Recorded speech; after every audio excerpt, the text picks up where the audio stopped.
So we're starting behind schedule. And of course, I do apologize for that. But we had an interesting conversation, the one Kofi Battels was building on.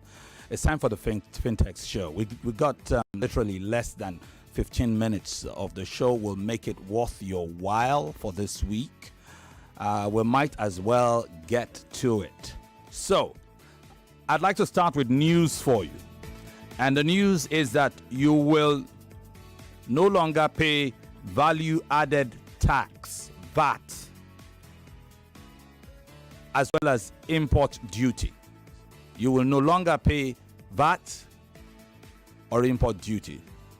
Now, before you begin to misquote me, the next time you go and shop and somebody calculates VAT for you and you say, oh, you heard Femi say it on Nigeria Info, that VAT has been cancelled. It applies to a category of individuals. So here's the category. It's waivers for importers and milling capacity. I mean, that's importers with milling capacity and a verifiable backward integration program, which is known as BIP.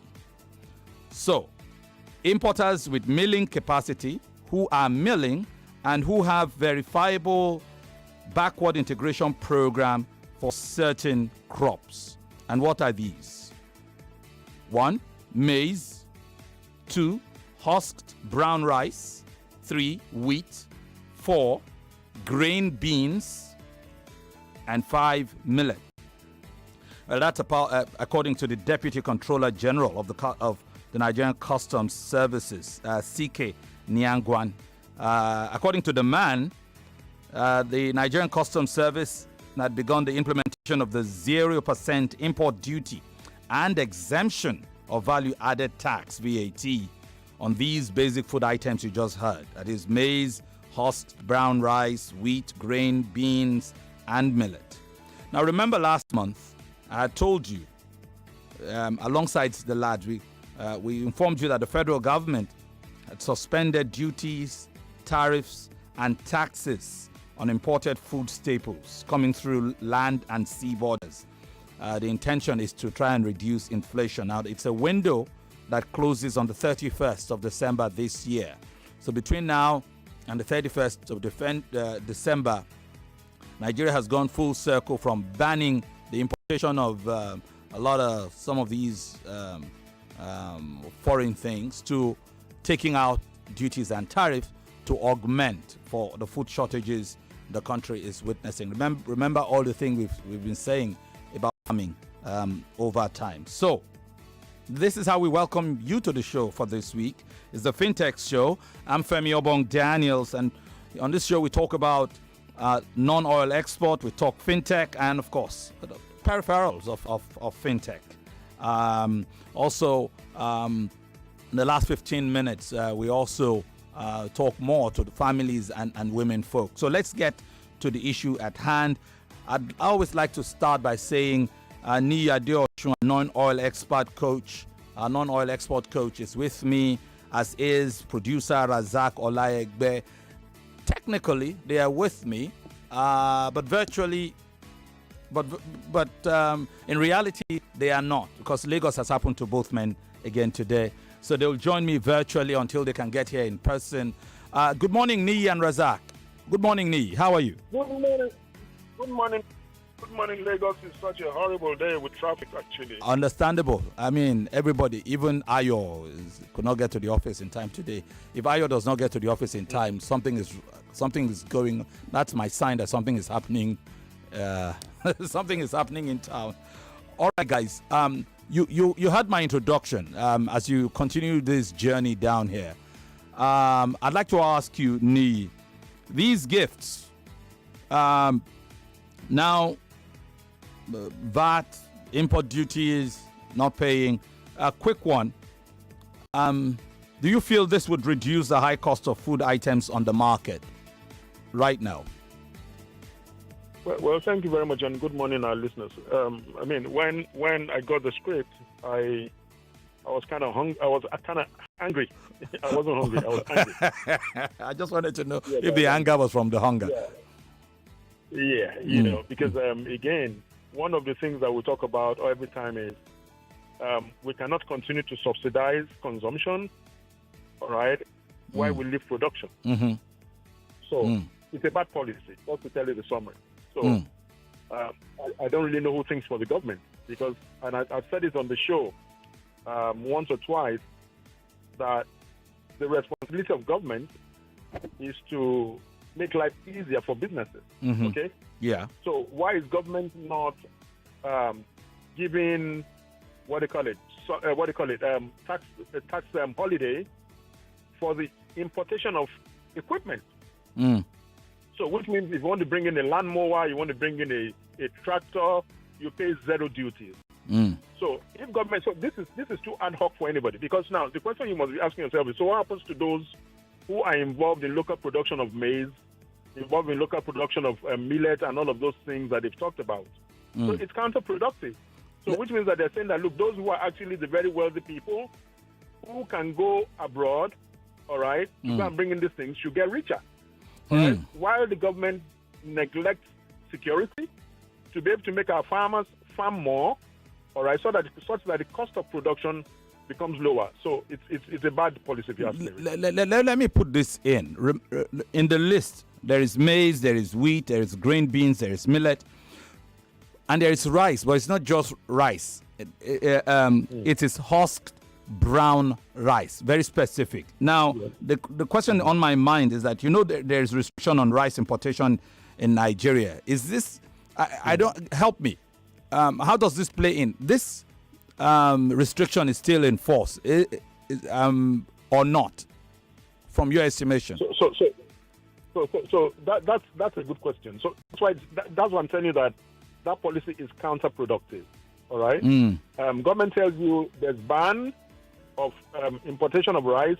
The borders are closed from importation of rice. So what makes this species of rice extra special? All right, because it's still rice. Yeah, the husked brown rice. Yeah, husked brown rice. There's nothing we can go in our land. Our land is arable enough to be able to grow anything. So if government is talking about tax rebates, it should be on production rather than consumption. That's what it is. Okay, but you would also agree that at least there's this saying in Yoruba that when you want to eat what's it called now? Solidified pap. What's the name for it again? They call it echo. You start from the flat part. You tend to start from the flat part, although I don't think anybody cares about that. Where you start, whether you start from. So could this be a pelebe? Yeah, because if you have to share with somebody and you start from the flattened part of it, and the other person starts from the stumpy part of it, you'd probably go hungry. But certainly you must agree that at least maybe this does not go far enough, but it's a place to start, isn't it? It's not a good place to start. It's not a good place to start. I keep talking about policymakers. How do they make the policies? Who are the people making these policies? Every policy that government makes costs something.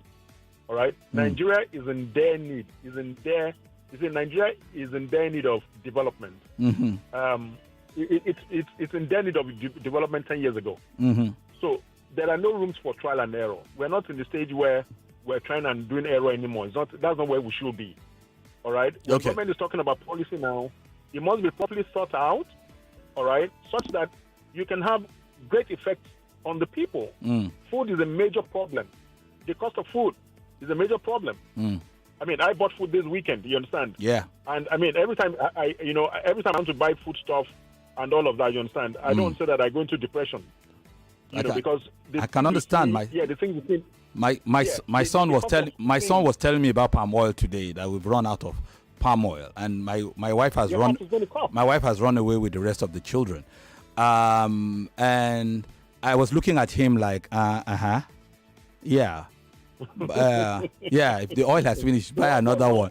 And the guy is looking at me like, really, is it that simple? And he was giving me one lecture about everything from what a keg of oil costs today and all of that and blah blah blah. question is, which pushes me to ask you two quick fire questions because we are running out of time. Exporters, especially those in the non-oil export, which is your field, how does this affect them? So I said two quick fire questions. One is the BIP. I'm wondering how the BIP really promotes our economy on the one hand. The BIP, of course, as you heard earlier, I'm talking about the audience, our backward integration program, how it benefits the economy, and what the plight of non-oil exporters is in all of this. Well, it's not a good news if you ask me, really, because the foundation of it is that there's importation that is involved, right? The whole idea that when we talk about export is local production, all right? So Nigeria, you understand, should be producing. So let me give you an example. When you talk about what's the name of this powder now? There's this food that we eat. What do you call it? Powder. I've forgotten now. So there's a kind of millet that helps in, adding more value. Like to semo or whatever. Yeah, exactly, to semo, right? And this is grown in the areas of Jigawa and all of those places. You understand? And by the time you're talking about importation, how does it help the local farmer? All right, for us to be able to say, oh, you want to make more, probably export out of the country. You are telling them that they should go and import when we're discussing export. All right, so when the government is talking about pressure on foreign currency, on the dollar, is it not funny to say that the government is the cause of the pressure on foreign currency? Because every time we talk importation, you are saying that there should be a higher demand for the dollar that is not available. The question is, who are the people making all of these policies? So when you're talking about backward integration to where? Importation of millet, of maize, all right, that is literally grown everywhere. It's partial rainy season. You can find corn almost everywhere. Now, you're saying that, look, and it's bad enough, I just remembered now. Don't be surprised. No, I'm getting the picture now. It could just be the GMOs that have been pushed in this regard. I can understand. You may never know. I understand. Yeah, you may never know. I understand. Because there's no reason. There's no reason in this age and time in our country where there's supposed to be more employment. People should go back to the farms. There should be security so that we can have better output. And the government is pushing importation. Something's amiss somewhere. Well, it doesn't matter. The GMO conversation is a topic for another day. We have to pack it here. We have to leave it here. And we'll deal with it again, hopefully in the coming week. There will be much to talk about. Importation when we need exportation. Thank you very much, Nii. Razak, I didn't hear much from you, but I know, as always, you are with us in spirit, if not in flesh and blood. I'm here. Yeah, I know. I am better than BIP. You're better than VIP today. I'm better than Niger traffic, especially Lagos traffic. No doubt. All right. Thank you very much, gentlemen. All the best of your week as we go into our Vaseline-sponsored segment.